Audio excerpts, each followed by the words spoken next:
presented by Abdurrahman Mufti Tar Masood reaction video. ایک اور بیوہ خاتون اسی ہفتے پیچھے پڑی ہوئی ہیں. پیچھے جوان خاتون تھی. میرے گھر والے میری شادی نہیں کر رہے, میرے گھر والے میری شادی نہیں کر رہے, میرے گھر والے میری شادی نہیں کرنے دے رہے.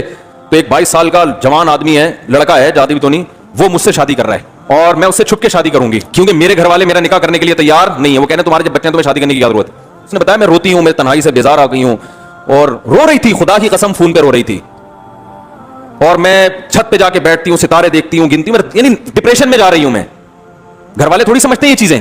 اب مجھے ایک بات بتاؤ, کسی عالم کے پاس, کسی مفتی کے پاس اس جیسی لاکھوں بیوہ عورتوں کا کوئی حل ہے جو یہ کہتے ہیں نہیں ایکچولی دوسری میں تو بڑے مسائل ہیں, بڑے خرچے اور بڑی نہیں اس زمانے میں نہیں کرنی چاہیے. اس کا مطلب ان عورتوں کا بیڑا غرق کر رہے ہیں, اور ایسی بہت سی کنواریاں بھی ہیں. تو ہونا یہ چاہیے اسٹائل آپ کا, بھائی کرنا ہے یہ کام, عزتدار لوگوں کو, ذمہ دار لوگوں کو یہ کام کرنا ہے اور ذمہ داری پوری کر کے کرنا ہے. عدل نہیں ہو سکتا, تیرا باپ بھی عدل کرے گا, کیوں نہیں ہو سکتا عدل؟ ایسے ہونا چاہیے اسٹائل.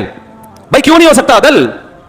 جو تجھے کیٹو پہاڑی پہ بولو تو چڑھ کے آ جائے گا, کیٹو پہاڑی پہ چڑھ جائے گا. یہ سیاست میں کھڑے ہو جاؤ, کھڑا ہو جائے گا. یہ سارے کام نوجوان سے کرواؤ جس کے لیے بڑی ہمت چاہیے, یہ کرنے کے لیے تیار ہے. دوسری شادی کی بات آئے گی تو بجائے ہمت بڑھانے کے ہمت گھٹائی جاتی ہے. ہمت دلانی چاہیے, بھائی کر یار, کسی بیوہ کو, کسی طلاق یافتہ کو سہارا دے, ثواب ہے. ڈنکے کی چوٹ پہ کر, ایسی کی تیسی, جس نے جو اکھاڑنا ہے اکھاڑ لے, کر ایسے یار, اللہ مدد کرے گا. نکاح کرنے والے کی مدد کا کس نے وعدہ کیا ہے؟ اللہ نے. ایسی کی تیسی دیکھا جائے گا یار, دیکھتے ہیں کسی کے باپ میں دم میں روک کے دکھائے. کل تیری بیٹیوں کو بھی ضرورت پڑ سکتی ہے, تیری بہنوں کو بھی ضرورت پڑ سکتی ہے. ایسے اسٹائل کیا ہونا چاہیے؟ یہ رہنے دو, وہ بھی 15 سال ہو گئے, ہل نہیں رہے اپنی جگہ سے, ہل نہیں رہے. تو پھر وہی ممی ڈیڈی کا اسٹائل ہے یار, ایکچولی یوں. تو بیٹھے رہو پھر آرام سے, قوم کی عورتوں کا بیڑا غرق کر دو. اور یہ صرف قوم کی عورتوں میں تمہاری اپنی بیٹیاں بھی داخل ہیں, یہ بتا دوں میں, وہ بھی داخل ہیں. کل ان کے ساتھ بھی یہ مسائل ہو سکتے ہیں جو دوسروں کے ساتھ. تو بچی کی پیدائش ایک عذاب بن گئی ہے بھائی. تو ان مسائل کا کسی کے باپ کے پاس کوئی جواب نہیں ہے. سمجھ میں نہیں آ رہی میرا خیال ہے بات. تو یہ باتیں میں کرتا تھا, لوگ کہتے تھے پاگل ہو گیا ہے. اب شکر ہے بہت سے سمجھدار لوگ بھی سن رہے ہیں, کہہ رہے ہیں یار well done, keep it up مفتی صاحب, بالکل خاندانی, جانے دو. سمجھتے ہو تو کہاں سے کہاں بات چلی تھی. تو میں یہ کہہ رہا تھا, مجھے جو موٹیویٹ کیا ہے یا موٹیویشن ملی ہے وہ لوگوں کے کمنٹس پڑھتا ہوں میں پابندی سے. جو نیگیٹو کمنٹس ہوتے ہیں وہ بھی پڑھتا ہوں, اس سے اپنی اصلاح کا موقع ملتا ہے کہ یار یہ بات غلط ہو گئی, آئندہ صحیح کر لو. میں تو علماء سے کہتا ہوں اپنے بیان ذرا یوٹیوب پہ ڈالو, پھر پتہ چلے گا کتنے پانی میں ہو, ٹھیک ہے نا. کیونکہ مریدین جو آپ کے دائیں میں بیٹھے ہیں نا, وہ آپ کی ہر الٹی سیدھی چیز کو بھی کیا کہہ رہے ہوتے ہیں, well done, keep it up, حضرت جی ویل ڈن. وہ چونکہ حضرت جی سمجھتے ہیں آپ. جب اوپن بیان جائے گا نا تو پھر یوٹیوب پہ کچھ حضرت جی سمجھیں گے, کچھ نیوٹرل ہوتے ہیں, کچھ آپ کے اگینسٹ ہوتے ہیں. وہ جو کمنٹس آتے ہیں نا وہ ہوتے ہیں بیلنس ہوتا ہے, پتہ چلتا ہے آپ کدھر جا رہے ہو. تو اللہ مرنے سے پہلے کچھ دین کا کام لے لے.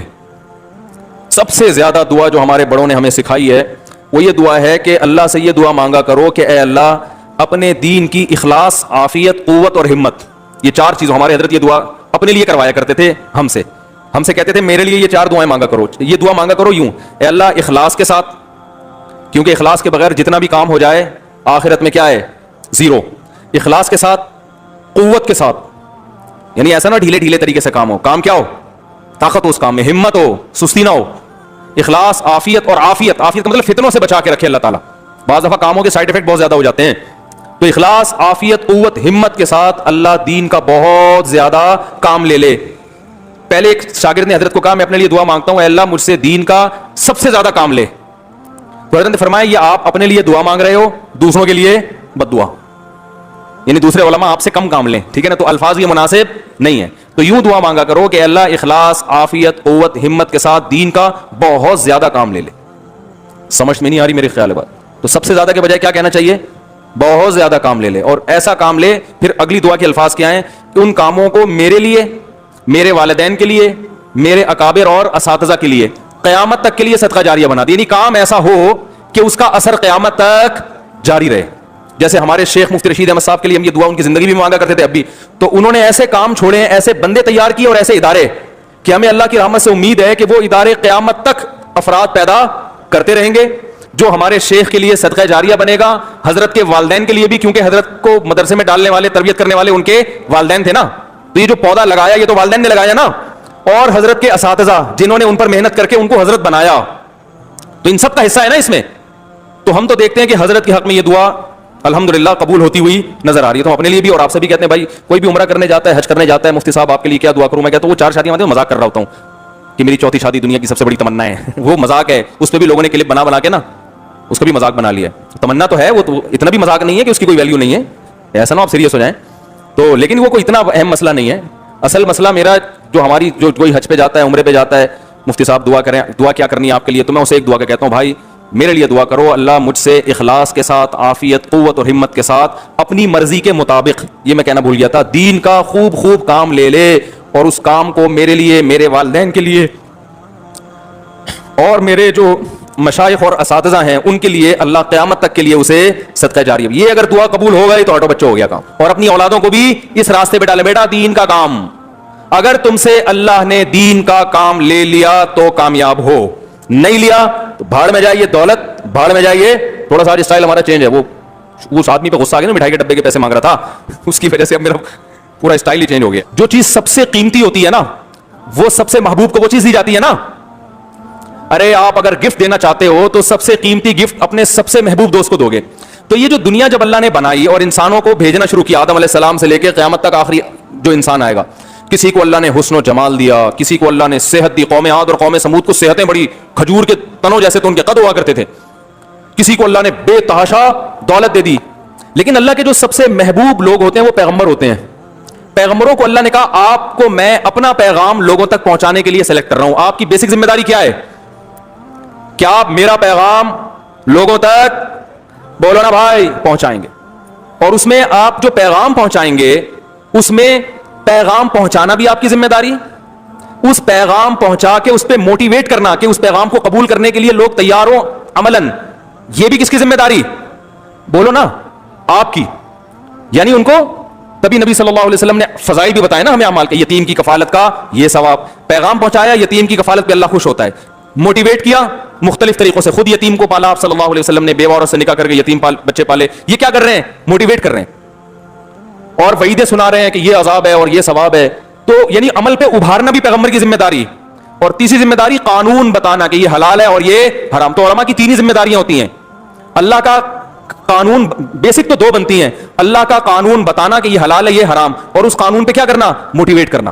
اس موٹیویشن میں جو اعتراضات ہیں اہل باطل کے, ان کے جوابات بھی آ گئے, جو اسلام پر اعتراضات ہوتے ہیں, مسائل پر اعتراض, وہ سب چیزیں. تو دیکھو جس کو یہ صفت حاصل ہو گئی نا, تو یہ اس سے بڑی خدا کی قسم کامیابی کوئی نہیں ہے, کیونکہ یہ کام اللہ پیغمبروں سے لیتا ہے, پیغمبروں سے. سمجھتے ہو کہ نہیں سمجھتے؟ تو اب کیا ہے کہ پیغمبروں سے اللہ کو محبت سب سے زیادہ, لہذا پیغمبروں میں قدر مشترک کیا ہے کہ اللہ کا پیغام پہنچائیں گے بھی اور اس پہ لوگوں کو کھڑا کرنے کی کوشش بھی کریں گے. صرف پہنچائیں گے نہیں, پہنچانا ہوتا نا تو ایسے پڑھ کے چلے جاتے, بھائی یہ بھی ہے, یہ بھی ہے, قانون کی کتاب ہے, یہ پڑھ لینا خود ہی جا کے. تو موٹیویٹ کرنا بھی. اب پیسہ یہ اللہ کی نظر میں اس کی ویلیو نہیں ہے, یہ کبھی دیا بھی جائے گا کبھی نہیں بھی.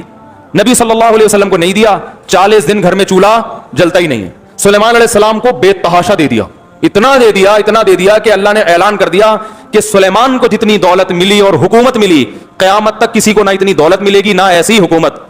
دونوں اللہ کے پیغمبر ہیں, ایک کو غربت میں رکھا جا رہا ہے اور ایک کو دولت میں. تو اس میں اللہ نے بتا دیا کہ میری نظر میں دولت اور حکومت یہ سیکنڈری ہے, یہ ثانوی چیز ہے, اصل چیز ہے مقصد کو فوکس کرنا. آپ صلی اللہ علیہ وسلم نے غربت میں اپنے مقصد کو پورا کیا, دعوت کا کام, اور سلیمان علیہ السلام نے دولت کے ہوتے ہوئے اپنے مقصد کو پورا کیا. ان کے بارے میں بھی اللہ نے فرمایا نعم العبد, کیا خوب بندہ تھا سلیمان, حالانکہ بادشاہت بھی تھی اور ایسا جاہو جلال, لباس شاہانہ, تاج شاہانہ, تخت ایسا شاہی تھا نا سلیمان علیہ السلام کا کہ ہم اور آپ ہوتے اور سلیمان علیہ السلام کا تخت دیکھتے تو ہم بولتے کہ یہ جیسے آج کچھ اچھی گاڑی میں لوگ علماء کو دیکھیں نا تو کہتے ہیں فضول خرچی ہے. تو میں کہتا ہوں یہ سلیمان علیہ السلام کو تخت پہ دیکھ لیتے تو کیا کہتے ہیں, کیونکہ اس پہ تو ہیرے جواہرات جڑے ہوئے تھے. ملکہ سبا آئی حیران ہو رہی ہے, ایسا تخت تو اتنی ترقی کے باوجود ہم بھی نہیں بنا سکے, تو آپ تو کہتے ہو فضول خرچی ہے. سلیمان علیہ السلام کہتے ہیں غریب آدمی اس وقت ایسی ہی بات کرتا ہے. سلیمان علیہ السلام کہتے ہیں یہ تم نہیں کہہ رہے, یہ کون کہہ رہا ہے, تمہاری غربت. ٹھیک ہے نا, پیسے نہیں ہے تو پھر ایسی باتیں ہی اچھی لگتی ہیں. پیسہ ہے تو بھائی ہیرے جواہرات بھی ہوں گے, کیا خیال ہے بھائی؟ تو بھائی جس عالم کے پاس پیسہ ہے وہ لینڈ کروزر میں گھومے, آپ کو کیا تکلیف ہے؟ نہیں ہے تو رکشے میں جائے, چنچی میں جائے, تو بھی کوئی اعتراض نہیں ہے. ہمارے نبی صلی اللہ علیہ وسلم نے گدھے پہ سواری فرمائی ہے, سلیمان علیہ السلام ہواؤں پہ, عالی شان تخت پہ, تو نہ وہ عمل برا نہ یہ عمل برا. ان کے پاس پیسہ تھا, انہوں نے عالی شان تختوں پہ سفر کیا. ہمارے نبی کو اللہ نے خود, آپ نے غربت مانگی, مجھے نہیں پیسہ چاہیے, مجھے غربت چاہیے, تو اللہ نے کہا ٹھیک ہے آپ کو. تو اللہ کی نظر میں اس کی ویلیو نہ غربت کی نہ دولت کی ویلیو نہیں ہے. یہ تو سب ان سے بھی چھن گئی سلیمان علیہ السلام سے. کیا خیال ہے بھائی؟ اور ہمارے